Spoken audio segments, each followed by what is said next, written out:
developing story in the NFL, Christine. The state of Indiana passed a bill that makes it easier for the Bears to build a new dome stadium in northwest Indiana, about 20 minutes south of Soldier Field. The team has also been seeking legislation to help build the stadium in Illinois. Their current lease expires in 2033. You're going to get a lot out of this one. For much more, Tony and Michael Wilbon, PTI's bonus topic. Hi, Wilbon. What is your reaction to the Bears potentially moving to Indiana? Tony, this is a topic that while you and I don't discuss on our show all the time, is discussed in Chicago all the time, every show, every household. I have scoffed at it for the time it was talked about. Not that Indiana wasn't serious, because I am told by a source that's unimpeachable. Indiana's quite serious and has been serious all along in terms of luring the Bears. And now it appears from the news that is out there today that they could be lured to a place called Hammond, Indiana. See that skyline back there, that beautiful skyline, which some of us think is the best skyline in America? Hammond, Indiana doesn't have that. But Hammond, Indiana, to be fair, is only 12 miles from the backyard of the house I grew up in. It's not foreign to those of us in Chicago. The Bears should not move to Indiana and will not move to Indiana because at some point, common sense is going to prevail. And that place behind me, which is a destination for millions and millions of people for 100+ years, is going to remain the home of the Chicago Bears. I'm not going to get into the votes. I'm not going to scream any louder than I am now. The Bears are not moving to Indiana. It's fabulous. You sound like you're on the Chamber of Commerce in Chicago. Look, I don't have a dog in this race. I don't. But I watched the Jets and the Giants move to New Jersey. Yeah. And it really didn't have a tremendous effect. I mean, in my mind, I still think of them as the New York Giants and the New York Jets. And I don't think the Bears are going to be named the Indiana Bears. Maybe they would be. I don't know. But it wasn't a tragedy for people who lived in the New York area. It wasn't, and it hasn't been, and there still have a lot of people rooting for them. I'm sure the Bears would still have a lot of people rooting for them. I think you take it more personally when it's, when it's your team and you're involved in it the way you are. But you've been telling me for months, this thing is dead, it's not going to happen. And so I assume you're still, as I just heard you say it again, that it's not going to happen, right? I didn't say it's dead. I said it's not going to happen. Tony, there's a difference. They're not multiple places in the city in New York that I know of, in Manhattan particularly, where you can just plop down a new stadium. There's a place in Chicago because it already exists there. There's no need to move it. They just got the politicians, and yes, there's money involved. Always follow the money. They're all the same reasons that delay these things in every city. How's it going when the Redskins moved from Washington, D.C. out to Landover, Maryland? How'd that work out 30 years later? It's coming back. They're coming back because it didn't work out very well at all. They're coming back. It didn't work out, and so the Bears need to figure out how to build a stadium right next to the one that is beautiful and iconic and that has hosted so many games since 1974 and Red Grange going back decades before that. And to put it in Hammond I'm never going to go there. I'll go to Soldier Field for the last 4 years they use it. If that was to happen, I would never put my fat behind in a seat in Hammond. We clear on that? You can ask me from now until the cows leave Hammond and come to the south side, and I'm never going there. Yeah, they'll give you a suite, not just a seat, but a suite. Let's see that. That's it. We're done. Back to you.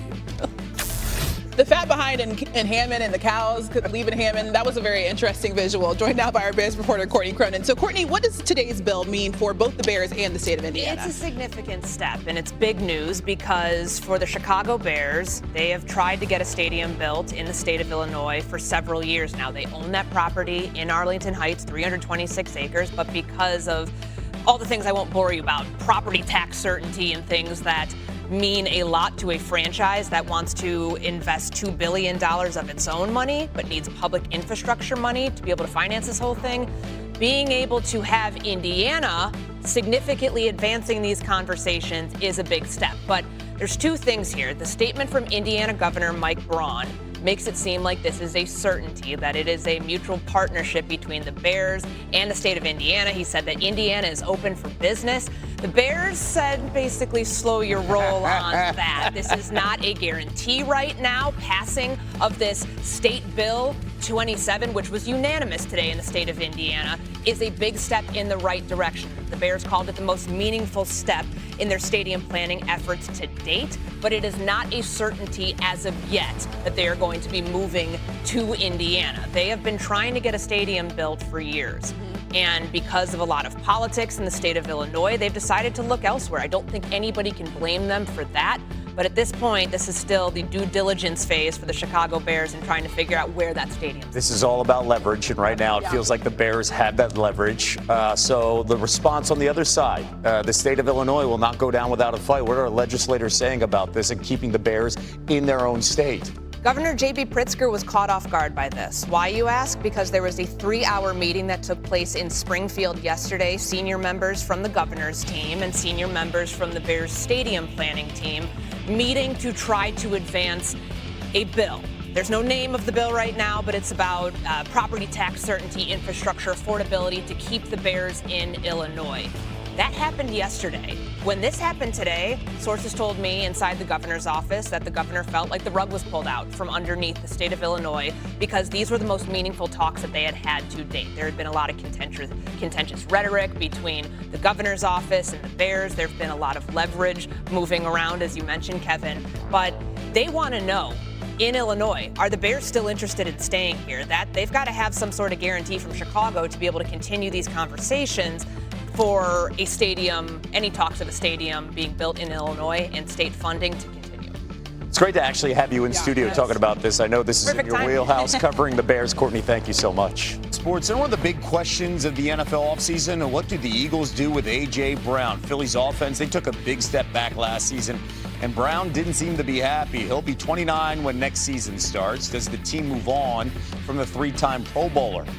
Brown has been in Philly for 4 seasons, already the only player in Eagles franchise history with 4 1,000-yard seasons. In fact, his 81 receiving yards per game, second in Eagles history behind only Terrell Owens.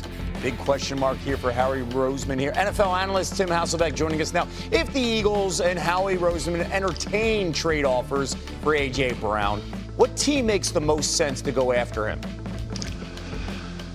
I think it's the New England Patriots. I think there'll be a number of teams that do go after him, but I just think the personality fit with Mike Vrabel having a history with A.J. Brown, being with him earlier in his career, and the fact that nobody's disputing or really has ever disputed A.J. Brown's ability, but it's been that he's been kind of difficult to manage. You know, obviously you mentioned being a little bit in Philadelphia. Now you have a first-time coordinator in Sean Mannion in Philadelphia.